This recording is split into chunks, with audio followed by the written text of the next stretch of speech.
We interrupt this advertisement with breaking Moonstar news. Sailor Moon Another Story, the series, is casting major roles now.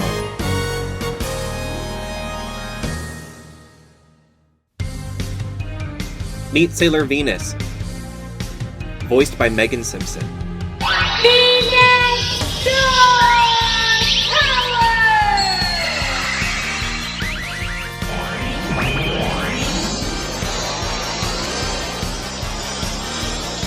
Want to fight for love and justice? Now's your chance. Submit your auditions today at castingcall.club.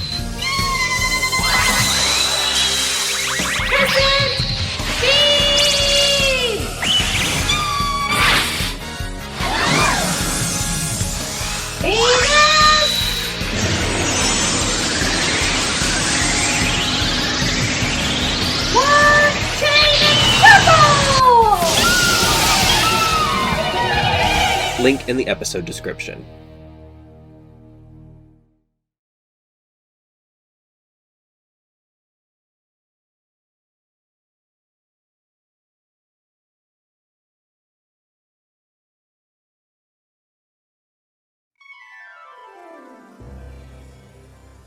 Welcome back to Moonstar. I'm Alex, one of your hosts, and this week we are covering Mercury's Mental Match, episode 23 of the Deke North American English dub. I'm excited to get into this one with you guys. It was really fun for me to go back and watch this because I have a special connection to it from my childhood, which I will touch on in the episode. And I think it's interesting to see the perspective of somebody who has a moment like that and somebody who doesn't, because Chris and I have different views on this one. Tell us how this episode made you feel somewhere in the comments, wherever you can, and if you had some kind of connection to it. Sometimes our connections are not necessarily about the content of the episode and something that was going on in our life at the time, and for some reason the episode is just, attached to that. The only reminders I want to leave at the beginning of the show are for you to go on and follow the Moonstar Facebook page, Moonstar, a Sailor Moon podcast, and if you guys are enjoying what you're hearing, hop on over to iTunes and leave us a 5-star review. For whatever reason, that is really the only thing that the algorithm responds to. So we would love that. We'd greatly appreciate it. We work really hard on the show, and we do it out of pure love for Sailor Moon. So if you want to throw a little bit of that love back our way, that is the very best way to support the show. We don't need anything else. So yeah, let's just hit it.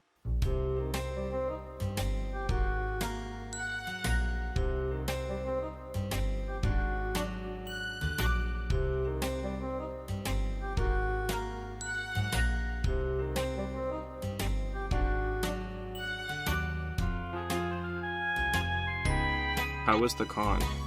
Oh, it was great. It was fun outside of this, but me being able to do 2 live interviews there instead of just one was made the whole experience for me.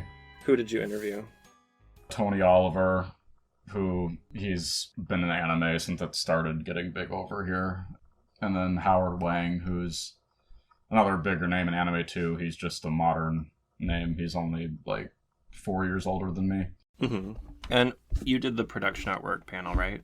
Yeah, I did that on the second day of the con, at 10:30 a.m. for an hour. And what is it like to host something like that? You have your own room that can seat up to, usually a standard room like the one that I was in can seat up to probably 50 people max, and then you're just you're at the front of it, and then there's a long table with multiple microphones and a projector if you want to use it. And you just sit up there and talk and answer questions and all that. That sounds like fun. How was it? How'd that part go? It was fine. Everybody that was in the audience was really engaging. I had about 15 people total. I knew I wasn't going to have a crazy amount considering it was the morning after the first day. Well, and you're probably competing with voice actors from animes and all kinds of things. Yeah, well, at least at that time on Saturday, there weren't any voice actor panels yet, but there were including mine, there were 9 panels going on at that same time. That's a lot of competition for one convention for anything. So I'm sure you're going to get to do something like that again. Any exciting specific stories or anything you want to leave us with for this one? Oh, you mean like stuff that happened or anything? Yeah. Yeah, I guess one of the coolest part about it was just at the end of the panel when I had people come up, and because I had everything, I brought both of my portfolios and I took out pretty much everything that I own, and I had them all laid out on across the tables, and then I just had at the end I just had people come up, and there was a guy that was probably like older than my parents he had a professional camera and he was taking pictures of everything, and everybody else was taking pictures with their phones, and that was cool. That sounds like a really exciting moment. I saw some of, like, you posted some pictures of you with a few people. I think with the people you interviewed, right? Oh yeah, I posted screenshots from the interviews, and then I uploaded them like right after I did them because they were just on my phone and short. So those are on your YouTube now if anyone wants to go check those out, right? Yep. I mean, it sounds like it was a great time, so I'm glad you had that experience. I'm glad it was fun. And I'm excited for whatever the next one is going to be. Mm-hmm. Because who knows?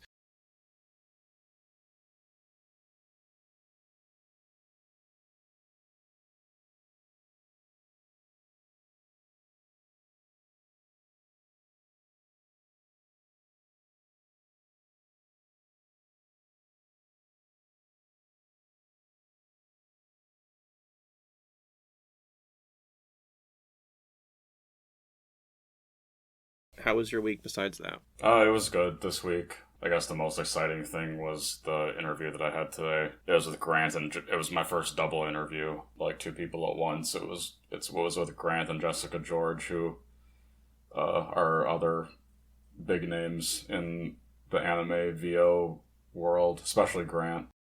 What was something that was different about doing two people at the same time? I guess the most different thing, honestly, was just that, especially since they're married, they just had more of a, funny response to things sometimes, and reminding one of the other one, like reminding each other about roles that they did or how they got something that they didn't initially remember. You got like a glimpse into their dynamic through the interview, I imagine. Yeah. That's kind of fun. So that's up already, or? Yep, I just got it up. Okay, you have fast turnaround. Yeah, go ahead. I didn't really have to. I don't think I edited anything out of it, actually. That's the more we do this show, the more I'm getting conscious of like trying to stick to a specific format, so I have to do less editing later. Because when we get all over the place, it becomes like a lot of work. So I'm sure when you have an interview where you don't have to do much editing, you're like, oh, sweet. Okay, cool. They're both actually in Sailor Moon, too. Who were they? Grant just had one small part. He played Crane Game Joe. In Viz? Yeah. And then his wife was Pets. Oh, that's fun. She had a big role, kind of. Yeah. That's cool. So we got two more from the Viz dub then. Yep. I love that. I like getting the people who do even some of the smaller roles, just because even those people had a lot of fun with them. Yeah. The show has been going strong this year, and we've been getting an especially good response like the last couple of weeks. So that's exciting. And I just, every now and then, I think I'm going to highlight my favorite like fan comment without calling out who it is, because the internet's crazy. But the one I loved was someone said they just discovered the show now, so they're binging it, which I was like, we're bingeable. And then I looked at it and I'm like, oh, we got 32 episodes. Yeah, I guess so. Yeah. And then they're on the one where Nephlite dies, and they were just going off about how, like, I think they said Molly's voice actress rent was due that day or something because of like how good her performance was. And I just loved seeing that we have people. That's kind of what I intend this show to be, where it's like, if you love this version of the show and you always wanted your friend, like a group of friends or whatever, to talk about it with, we're kind of like the friends in your head, Yeah. And it seems like that's kind of turning into that. So that's exciting stuff here. We can let everyone know that we're going to have some special stuff happen for the 1 year. Can you tell them a little bit about the episode we recorded yesterday? Yeah, yesterday we went over, the whole episode was dedicated to the production of the original series from an actual, like, legitimate creation standpoint, and also from, like, the actors and creative team standpoint for the original English dub. Yeah, and that episode is going to be one that I hope people will kind of look at, where whenever they're like, wait, how was this done again? That's like a good reference point for people. It's also got some history in it too. If you're a hardcore Moonie, you probably know most of the history, but it seems like a lot of our listeners are people who watched the show casually as a kid and are now coming back to it. Yeah. And for them, they probably don't know a lot of that stuff. Mm-hmm. I didn't. I had to read it. So, I mean, I think that'll be fun for people. There might be some other stuff in it yet. I'm not sure. But also, on that same day, just keep your eyes on the Moonstar Facebook page, because there might be some other fun stuff going on the same day. And yeah, I think that's all the exciting stuff I have for this week. Do you have anything else? I don't have anything else set in stone yet, or in my life in general. Anything interesting for this week? We can just jump into the episode. Are you ready? Mm-hmm. Okay. Zoisite is back with a vengeance today on Sailor Moon, this time attacking our school's brand new Brainiac. Could he be a keeper of a rainbow crystal? Can the Sailor Scouts save him and the crystal too? We'll show you. Sailor Moon will be right back. Don't go away.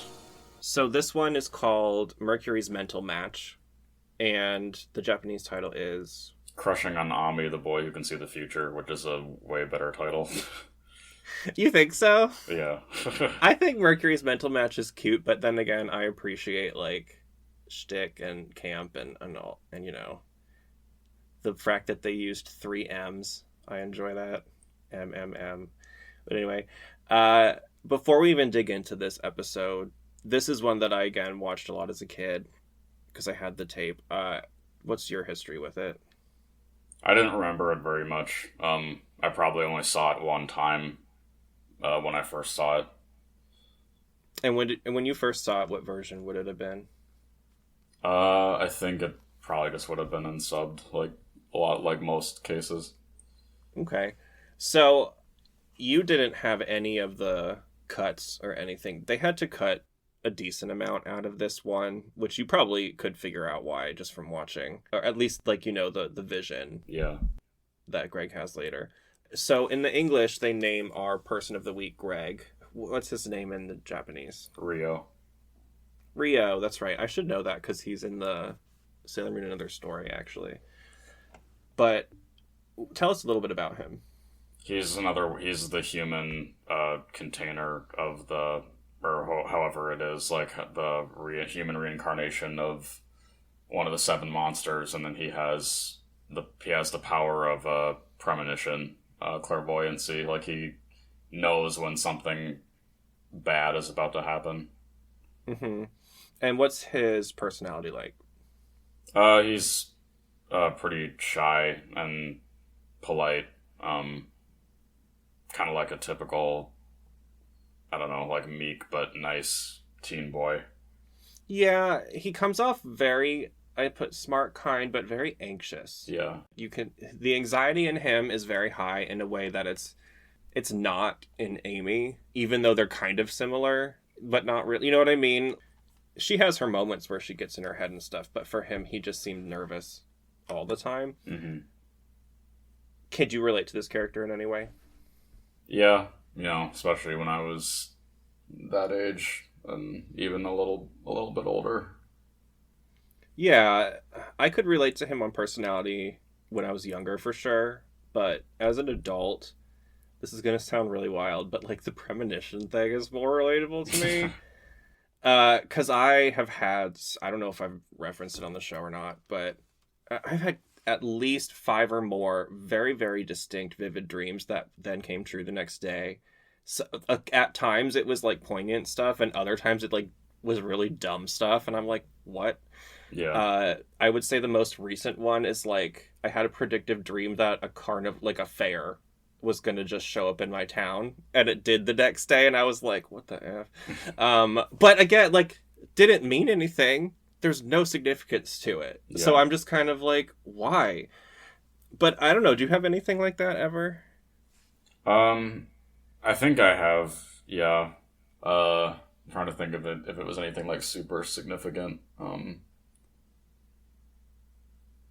I think like the biggest thing I'm thinking of right now is just whenever something has came up production art wise, not every time obviously, but when something has come up on mainly on Japanese auction sites, there's been a few times where I just knew that I was going to win this and I wasn't going to have any bidding competition on it. Like, I think I got that immediate sense when the remaining sketch sets that I needed to match the other ones of the girls that I have from, like, how I have the sketch sets from that same episode from season 4. Mm-hmm. When the rest of those came up that I needed, I was like, oh, I think I'm going to win these. I'm not going to have anybody else touch them. Well, I think what you're saying, I see this a lot too, and I'm a lot better at it now. But the best way I've ever heard that described is it's kind of like cues from the universe when it feels like something is just meant for you and you don't really know why. Yeah. And sometimes I think because for a very long time in culture, in modern culture, things like premonition, magic, abilities, if anybody said they had anything like that, they were almost immediately labeled crazy. Mm-hmm. And we've gotten to the point now where if you go on TikTok, it's just like apparently everyone's magic and they just have a TikTok about it. And I mean, first of all, I think a lot of that's a scam. But you know what I'm saying? Where it's like they're not getting thrown into like a crazy house because they are saying they can do that. Yeah. They're making money. So I think the world has opened its mind a lot in the last 10 years, especially regarding aliens. You know the government confirmed they're real during COVID, right? Yeah. Okay. I can't remember if we talked about that. I can't stop mentioning it because it was the weirdest, like, right at the peak when everyone was freaking out about that, they just kind of slipped it out and were like, okay, goodbye. And no one said anything about it. Yeah. And that's coming off of, like, 70 years of a government-run program to isolate and portray anyone who said they had ever seen anything like that as insane. Mm-hmm. And it was like pushed in me. Anyway, this is a tangent. I need to stop. But you know what I'm saying. Yeah. All right. Back to the episode. So predictive powers. I think a lot of us might be able to relate to him more than we realize.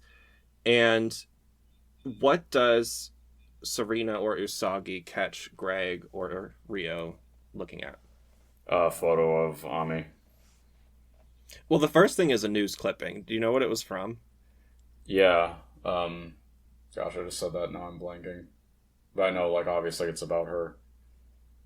I can't remember what it was either, to be honest. That's why I was asking you, because I was writing a note when that came up. But I know it's a newspaper clipping, not a photo.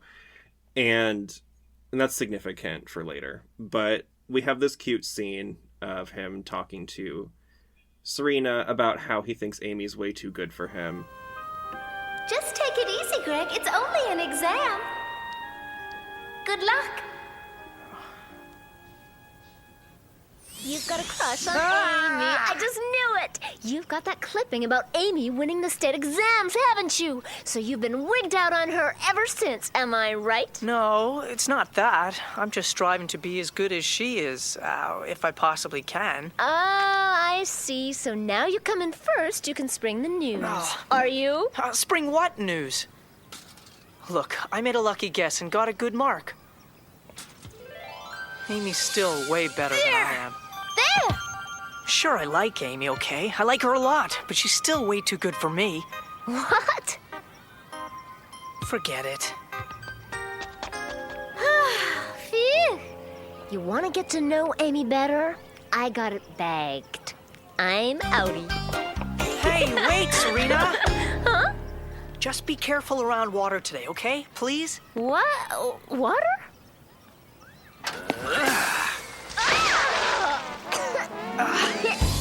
guess I should have told you sooner. Sorry. And Serena is kind of like getting excited because she's trying to play matchmaker. And she leaves him with this little moment that she says, "I'm outie," in her very signature Terry Hawks way. And it was just really adorable and one of the more like Serena personality. I don't know how to explain it. It's like that kind of stuff is, again, her personality was so big in this version. Whereas I think she still has a big personality probably in the Viz dub and the Japanese, but it's almost a little less wacky. I don't know. Maybe I'm wrong. What do you think? Yeah, I'm sure that's it. Yeah. After we see that scene, what is the next thing we see? Because it's kind of limited to the first season. Usagi and Makoto have a test. Oh no, that was before what you said. It's not that. It's with Ray. Who is she with? Yeah, it's Mamoru and Ray when they're on a date, but he's still seeming distracted and not really interested. Do you remember what he was distracted by? Yeah, thinking more about his past and knowing who he really is now. Hey, what do you feel like doing tonight, Darian? I don't get it. My past is still so unclear to me. I know the Empyrean Silvermoon crystal is the key to figuring it all out. Darian, hey, wake up! Huh? What's that? Sorry, Ray. Where did you fly off to, the moon? Is anything wrong? Forget it, it's nothing really. Wanna go to the mall? Yeah! Yeah, and we see how, like, awkward Ray and his relationship really was. Mm-hmm. Because it felt, to me, it comes up very much like she was a person who was into him and he was just kind of like, okay, fine. Because she was very aggressive about it in a way that other people... Also, Serena was not into him anyway at that point because she didn't know he was Tuxedo Mask yet. Yeah. So, I don't know, but they just... Clearly, he was not there for it. What... We cut back to Serena and Greg again, and this is where he gets his first photo of Amy. What is the first picture he gets of her? It's a crappy picture of her in the middle of eating a hamburger.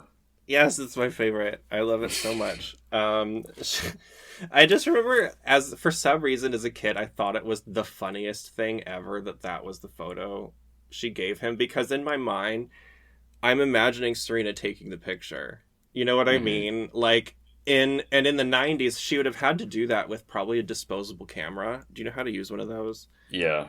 Okay, for the young ones who don't, a disposable camera is like this little cardboard box camera that you could buy, and they have this like wind-up thing on it. They probably still sell them, and you crank it before you have to take each photo, right? So I'm just imagining Serena sitting there with this loud thing, just like,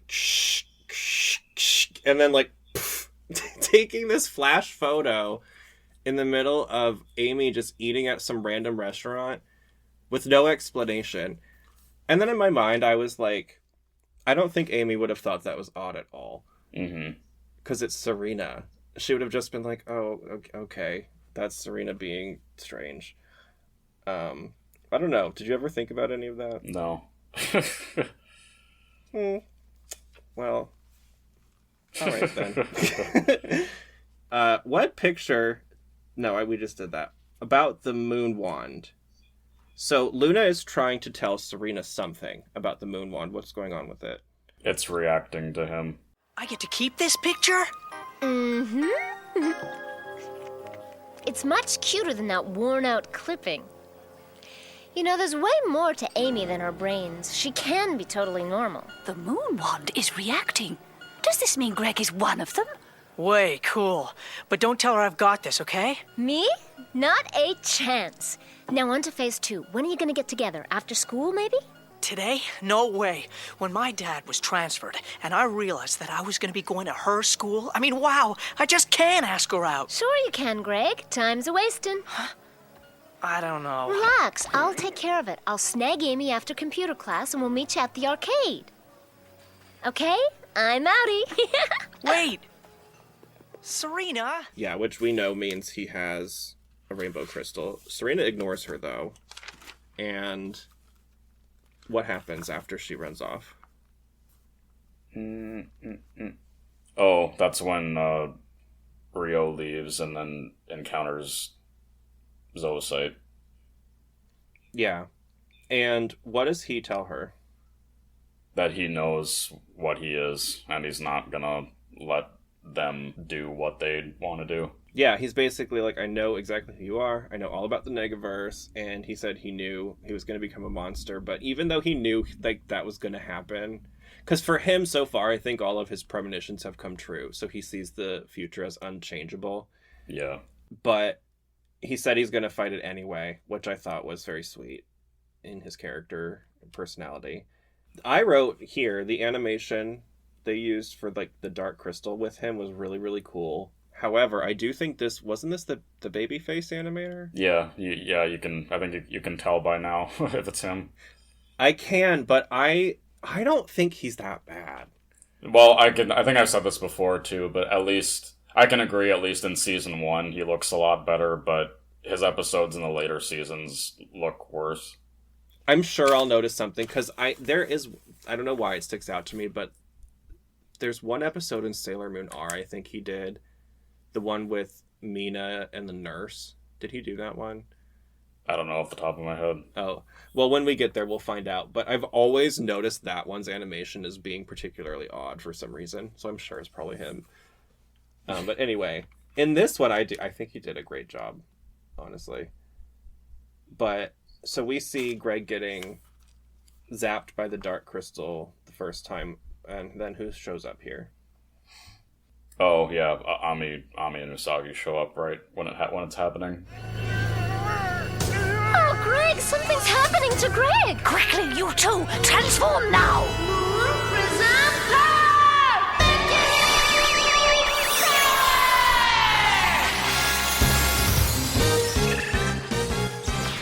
And they transform, of course. And their little intro speech, at least in the English, was pretty short and sweet. Was it pretty short in the Japanese? Yeah. Like, I think Serena says a little line, and then Mercury's just like, and I'm Mercury. Okay, now it's time to deal with you. Like, it seemed like they were very, we don't have time for this, which I kind of appreciate when stuff like that happens. I loved Zoisite's, I think it's Blossom Attack, right? The thing she uses on them. Yeah. I mean, it's not really named, but yeah. They look like Sakura blossoms to me. Do you think that's what they are? Yeah, well, considering that's what happens whenever she disappears. Yeah. And I thought Kristen Bishop was really doing a fantastic job again. This whole arc, I think, I'm the most familiar with from this season. And specifically Zoisite as a villain. Her performance is just one that I never really forgot about, and as a kid I found her very scary, and as an adult I'm just impressed with like the way specifically she would be able to go from this sort of very high tone register, laughing, mocking, it's very obnoxious, into this sort of strained deeper register where she's very serious and you believe her. And I don't know, I think she really did a great job. And it's something that came up in the episode we recorded yesterday that is coming out later. But do you remember what I said was the point they made that, like, about what happened with the Deke dub changing genders? What was the accidental, like, positive thing that came from that? Yeah, like having Kristen and Deborah Drakeford voice Fisheye, it gives its own LGBT representation in a way. Yeah, and I think the specifics they said, I actually might have the paper here. They said changing evil characters' genders to female also had the side effect of creating more diverse female characterizations, as the evil female characters now did not have the same body type. Yeah. Which, as we said, I think was kind of alluding to the fact that they inadvertently created non-binary characters, or characters who were not the gender norm. And I'm sure there are people who are probably, they were born intersex or something, or whatever, during that time period who felt zero representation, who may still feel zero representation, that might have connected with those characters just because that change was made. So, and I think we're really starting to get to see. That said, though, I want to give you a little moment. How is the Japanese and the Viz portrayal of Zoisite? It's very good. I love both the original Japanese performance for Zoisite by Keiichi Nanba, and the Viz one is great too, by Lucian Dodge. He's the one, I think, Lucian Dodge. He's not the one who also did Fiore, is he? No, that's Ben Diskin. Oh, him. Okay. I don't know why the name Lucian Dodge sounds familiar. Who else has he been? Like in general? Yeah. He's probably most famous for, he plays a major character in the Fate series, like Fate Stay Night, Fate Zero, and then he's also multiple characters in Fire Emblem. That's probably it. Yeah. Fire Emblem. Anyway, yeah, go on. No, that was, yeah, they're both great, and I remember back when Sailor Moon was getting redubbed, because at that point, even though obviously I wasn't interviewing anybody yet, I was still in high school when it was getting redubbed. I was well aware of who certain voice actors were at that point, so I was especially curious as to who Zoisite would be. And then eventually Fisheye, I'm sure. Yep, yeah. Yeah, and that also is interesting too, because we get to have both versions. Yeah. Like, so you can have whatever experience you want. It's like you're the one choosing how you watch the show. you know? So anyway, I wanted to throw a little love onto Kristen and the other Zoisites as well. Because isn't Zoisite your favorite general as well? Yeah. I think I said Kunzite, but it might end up going to Zoisite by the end of the season. What do we have after Zoisite's first attack on Greg? What happens? He gets distracted, and then Sailor Mercury ends up being able to lift him up and run away and drop him off at a bench. Yeah, what's his current physical state? He's still conscious and is aware of things, but it's kind of like how Joe was when in that episode, he's sort of in between. Mm-hmm. I, for some reason, imagine, just from his acting for it and everything, in my mind, physically, I think this must feel like, when you're having kind of the worst anxiety about something and it hits you with that first pang and it kind of drops down in the center of your body. Do you know what I'm talking about? Yeah. I feel like it must be that feeling, but prolonged, which sounds horrible. Yeah. But I think that seems to me like the most realistic way to describe what happens when they get, I guess, half awoken, or however we want to describe this, because it happens with at least two of them now, right? Yeah. And when this is going on, him and Mercury are talking. He calls her Amy in the English version, so he knows who she is. Does he know her identity? Yeah, he just says her last name in the Japanese version. Is that how he addresses her usually, though, anyway? I think so, yeah, because that's, over there, that's an upperclassman, yeah. Yeah, that's what I thought. And so he's talking to her, he's telling her he knows everything, and then he tells her about his vision, which we get to see. They cut out most of the vision. Can you describe what he does, or what he sees in it? Yeah, he sees himself as the monster that Zoisite turns him into, and then the scissor arms that the monster version of him has, he sees himself. He's not cutting up, he's not dismembering her body, but that's what's implied, and then you see her whole body and then her clothes being ripped off. And it's very graphic in a way that it's clear that would be fine for a teen show, but the way this was presented in North America, they absolutely had to remove that. Yeah. It's one thing that those cuts, to me as a fan in general, I kind of wish for the first two seasons we had the same treatment we did for seasons 3 and 4, where there was an uncut home video release that wasn't put on television. You know what I mean? Yeah. Where they still kept some of that stuff, but that's not what happened. So it is what it is. But I will say, to me, that moment not fully being there, and it's not because, like, I want to see any of the, like, horrible stuff or whatever, it's that I think it shows you better why he's reacting the way he is. I care about you a lot, even though I know I'll end up fighting against you. What makes you think my name is Amy? Okay, fine, have it your way. You can never change the future. Only... What? When I start to change into a monster, you have to promise you'll destroy me! No! Promise me. You must promise me. Because if you saw yourself doing something that terrible, of course you would feel like him, you know? Yeah. What does Sailor Mercury find on him in this moment? The photo that Usagi gave.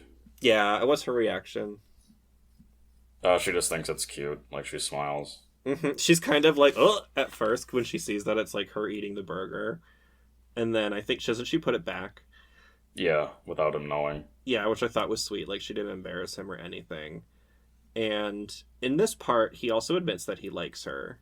Does he tell her that too? Yeah. And then he also tries to make her to promise to destroy him when he changes. And then we get this really sweet speech from Mercury about the future.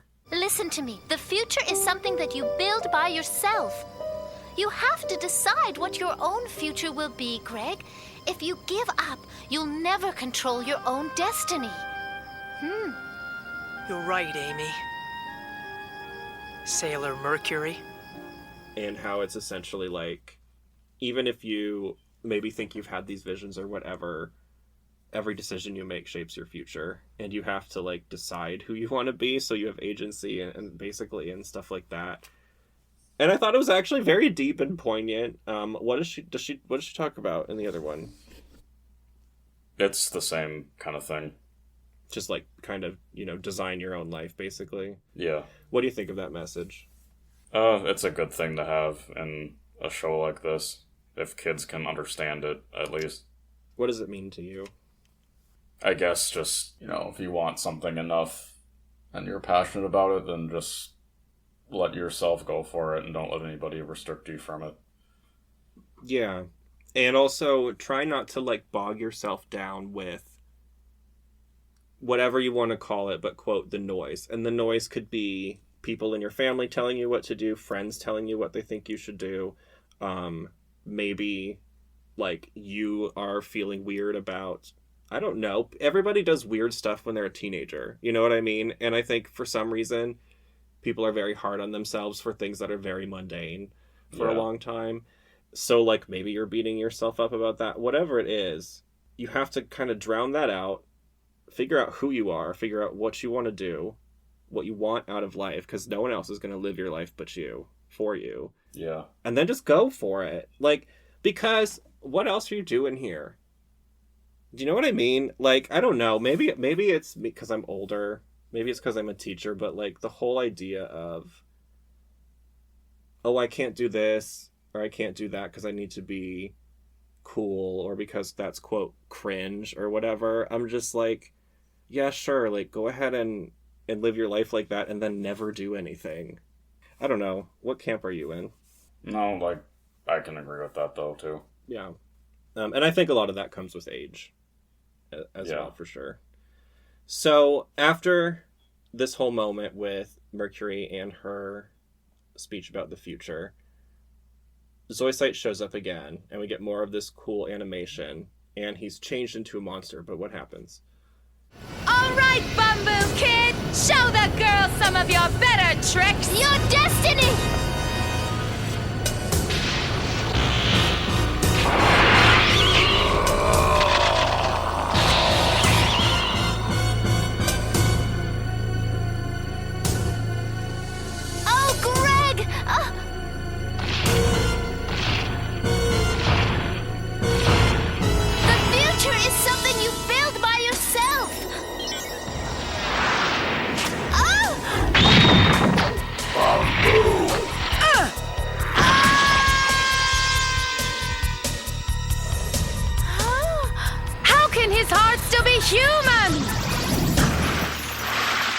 doesn't transform fully, and then he also, even after transforming, he grabs... Yeah, and I put a little heart by that, because I think he might be the only monster we see fight back against the, like, bad guys. Yep. Which I love that little moment, that his character was so strong that he could even push through that. And then Zoisite has to use the crystal again to actually gain control over him, and I think he gets bigger too, doesn't he? Yeah. And this is where we see Sailor Moon try Moon Healing Activation the first time, and what happens? You've got to be stopped, Zoisite, now! So, in the name of the moon, I punish you! Sailor Moon! Quick! First change Greg back to himself! Hurry! That's easy. Moon Healing Activation!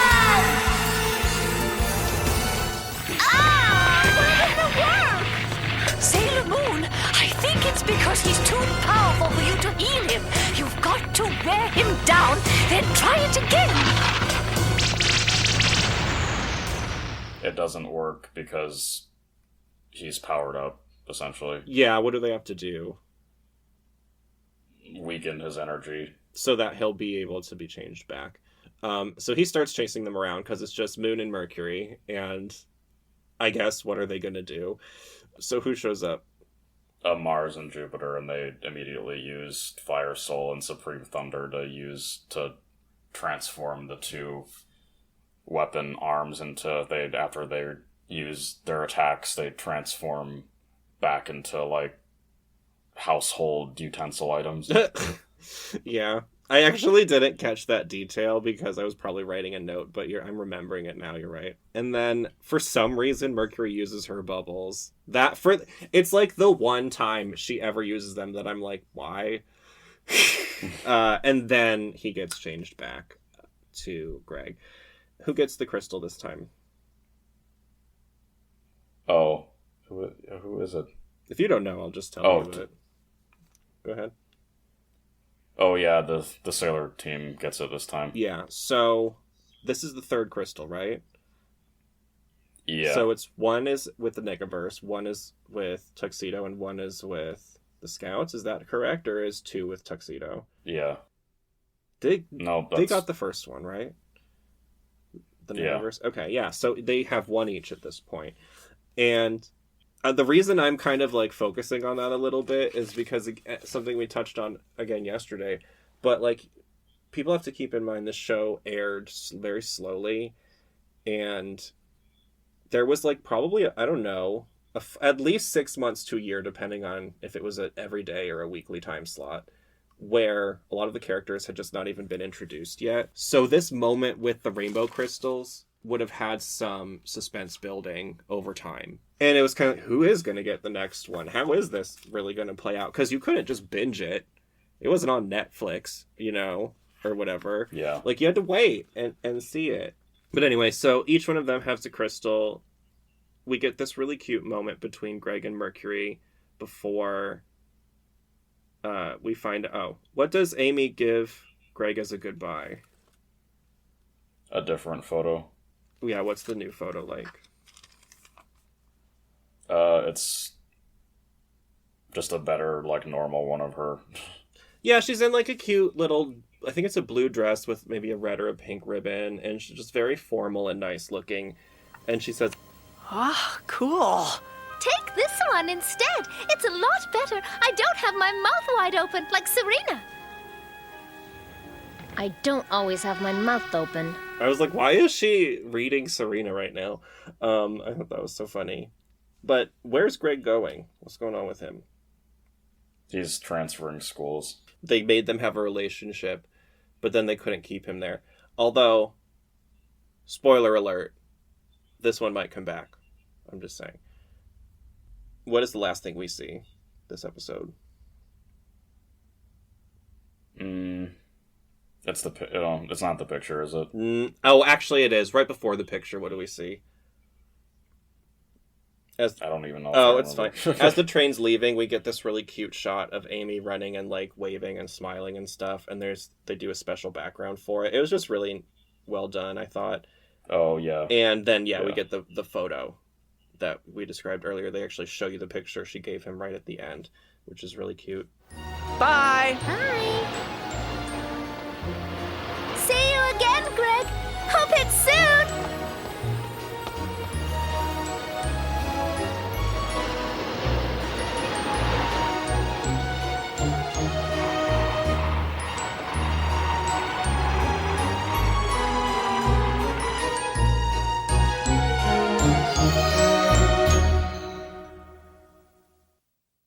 Before we dig into the Sailor Says,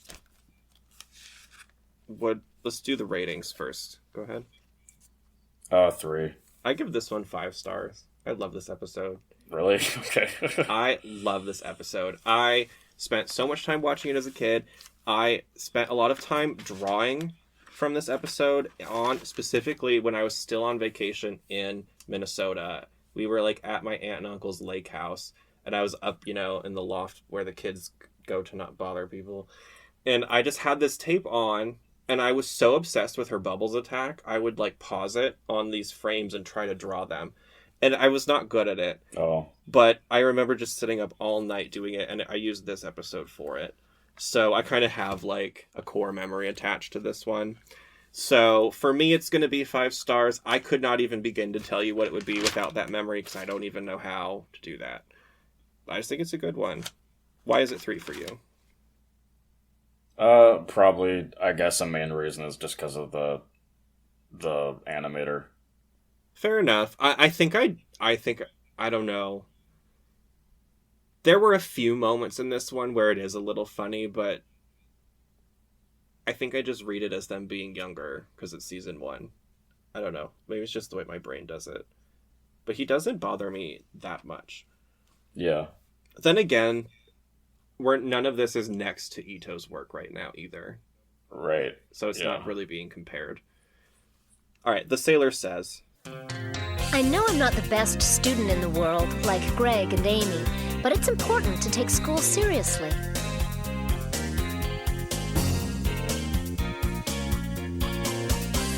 Yeah, you're learning more than just the subject matter.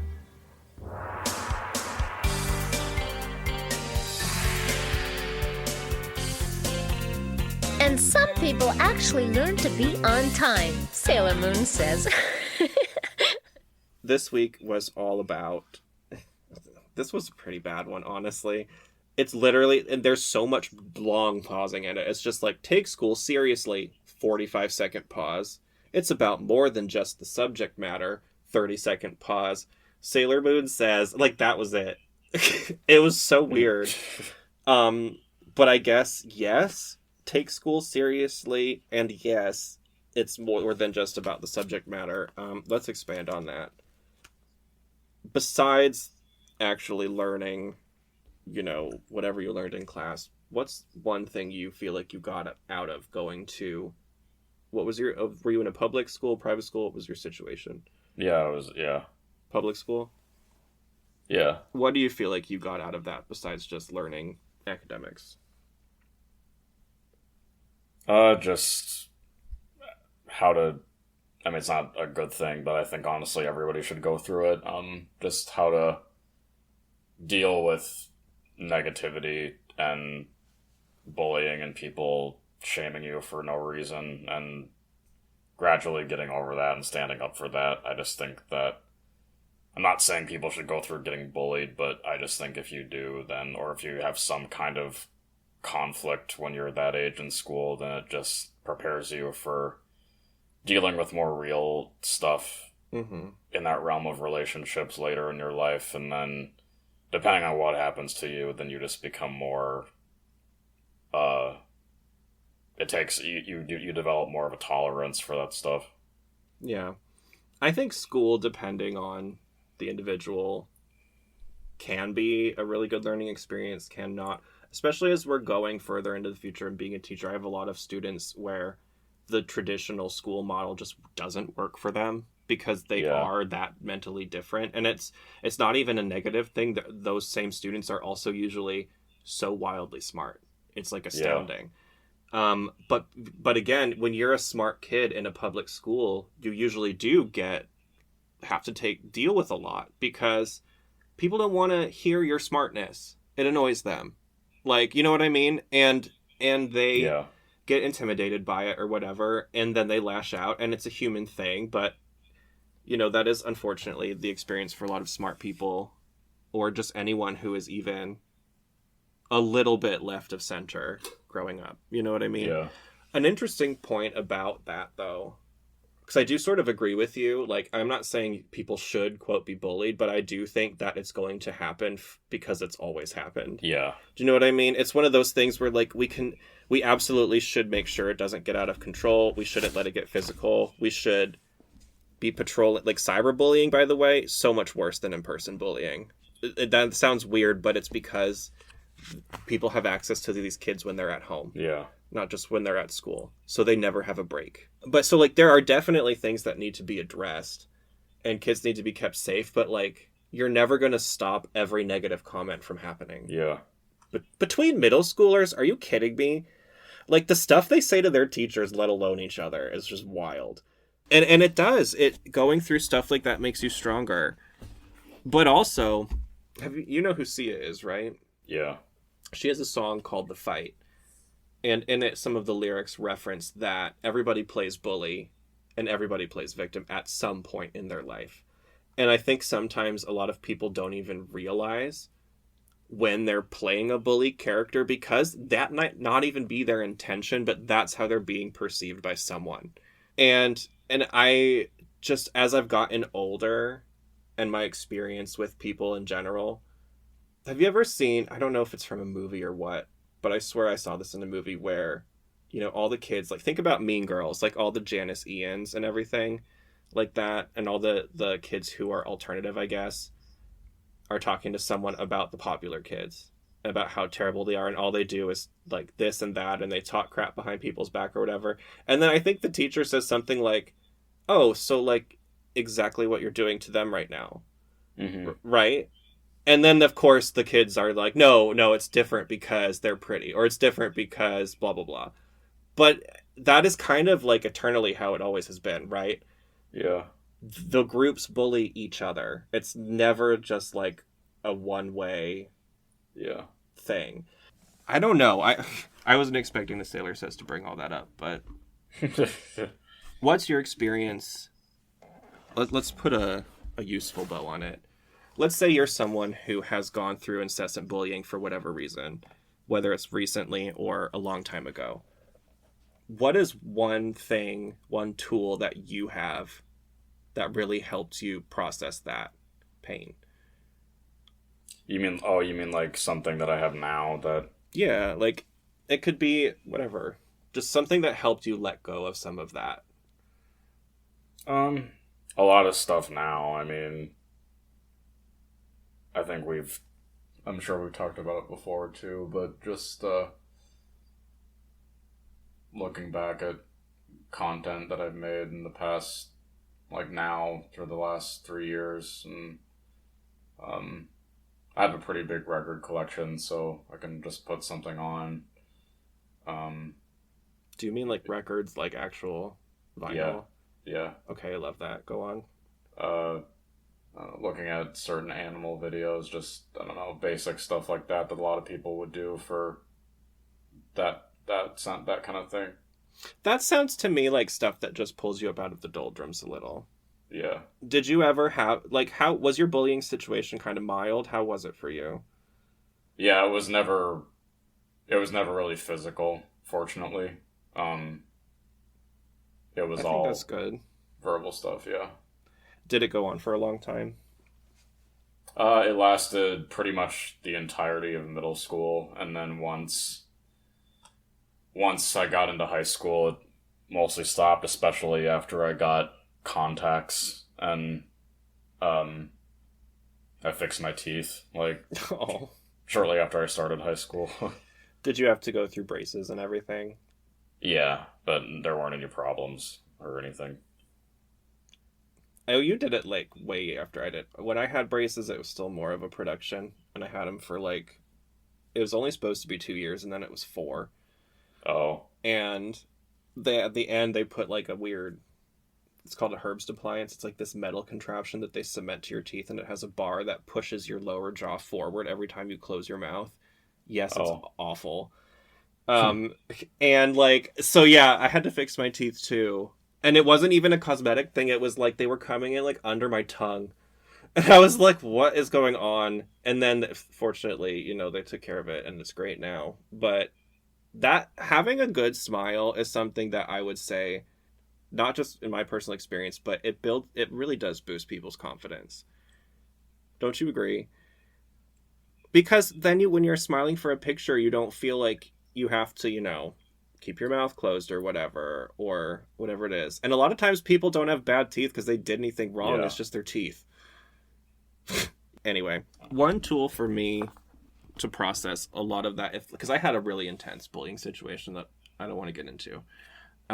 But it lasted for 7 or more years and then sort of followed me into adulthood. Not really, to my knowledge. I thought they were gone. But anyway.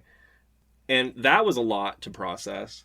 But I think what I ultimately landed on was I just am fully aware of how difficult it potentially can be to be a human being, period.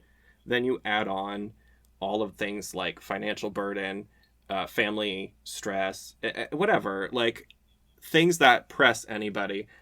And I have to realize that like not everyone is that good at dealing with that stuff. And unfortunately, it makes some people toxic, right? I landed on, I hope their lives get better because it doesn't do anyone any good to have one more negative person floating around the world.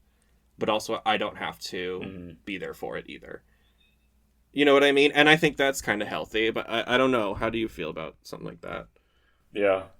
No, I'm on the same page with that. Yeah, and I think that is the key to sort of letting go. If you're having trouble with holding on to some of this stuff, you have to find a way to get to a point where you wish them well, because if you don't, you're just gonna keep feeling bad. Yeah. You know, that's unfortunately or unfortunately, that's kind of one of the only ways through it, or one of the ways that has worked for me anyway. But I hope that helps some people out there, because, and I felt that it was necessary to improve that Sailor Says because it was so bad. So I hope we did. That's it for this episode. Do you want to add anything about it? No. All right. I guess I will see you whenever. Let me get back to you on if we're going to record again this weekend or not, because my throat's starting to hurt from talking. Okay. So I might need a day or two off. Isn't I think episode 29, well, 28, yeah, 28, I mean, the one after this is fine, but 29 is a good one, and then, I know it's shortly after that, too, where it's like the superhero amusement park thing. Mm-hmm. Yeah, those are both fun. Those are fun, and we're coming up on the cat one. Yeah, which is the next episode that Ito did, too. Which also is the one we're going to have a guest for, hopefully. I'm crossing my fingers. Because I know that being a guest on a show is like nerve-wracking for some people, and they cancel. But yeah. All right, I will see you later. Okay, bye. Bye. That's it for Moonstar, a Sailor Moon podcast. I hope you guys enjoyed Mercury's mental match as much as I did. I absolutely love this episode. I have such a strong connection to this one from my childhood. It is possible I might still have a couple of, at least I think I don't know, I'll look, but I might still have the picture I drew. And I will share it if I can find it. No, it's not great. But cut me some slack. I was a kid. Okay. I want to hear from you, not even isolated to this episode, but any of the episodes we've covered so far. Do you guys have any similar memories like mine where maybe it doesn't stick out to you because the episode itself is so amazing necessarily, but something that was going on in your life, or maybe it was one of the only ones you had access to, or whatever it was, you just feel very deeply connected to that episode. Tell us which one it is. I really would love to know. I find that stuff so fascinating. And yeah, the show's just going to keep on rolling. I can't wait until you guys get to hear the 1 year special and all the other exciting stuff that I have coming up, so you can look forward to that. And yeah, there's just a lot of great Sailor Moon content coming your way, so stay tuned. All right, that's the show. I'll see you guys next week. Bye. When I change into a monster, you have to promise to destroy me! It's okay, Greg. We'll get you back the way you were.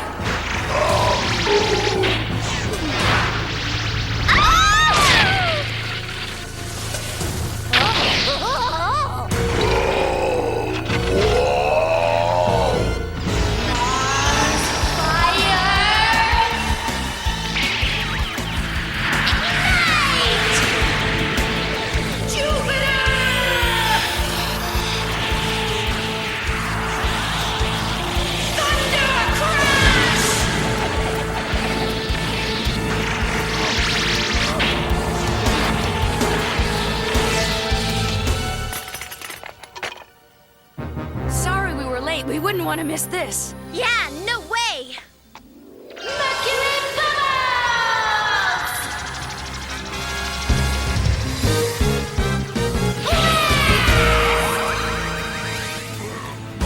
Sailor Moon, help him! He's weak enough now you can change him!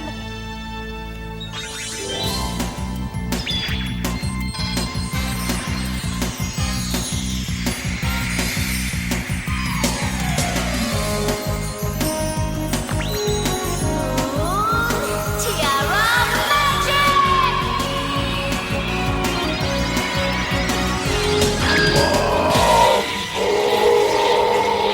His energy is starting to die out. Now, Sailor Moon!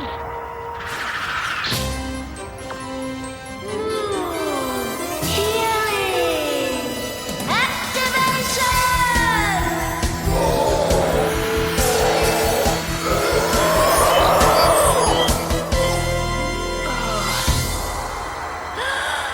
Greg, are you all right? You're gonna pay for this.